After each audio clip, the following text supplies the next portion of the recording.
Hi అండి. ఈరోజు special recipe వచ్చేసి ఎగ్ ఫ్రై పప్పు కాంబినేషన్ అండి. చాలా బాగుంటుంది. ఎలా చేయాలనేది వీడియోలో చూద్దాం. కడాయిలో 1/2 టీ స్పూన్ ఆయిల్ వేసుకున్నాక 1/2 టీ స్పూన్ పసుపు, 1/2 టీ స్పూన్ కారం, 1/2 టీ స్పూన్ సాల్ట్ వేసుకుని గుడ్లని మంచిగా ఉడకబెట్టుకోవాలన్నమాట. ఉడకబెట్టుకుని 2 పీసెస్ కట్ చేసుకుని మంచిగా 2 సైడ్ తిప్పుకుంటూ ఫ్రై చేసి పక్కన పెట్టుకోవాలి.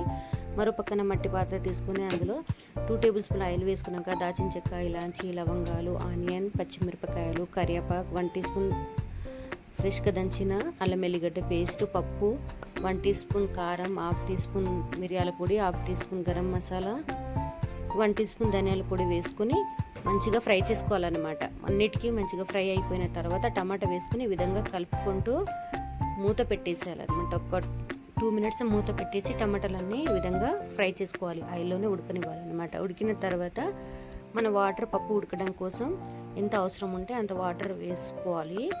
తర్వాత మనం గుడ్లు ఫ్రై వేసుకున్న తర్వాత ఆయిల్ కూడా వేసుకుని మనం టేస్ట్కి సరిపోయేంత సాల్ట్ వేసుకోవాలన్నమాట. వేసుకున్న తర్వాత ఒక 15-20 మినిట్స్లో పప్పు మనకి ఉడికిపోతుంది.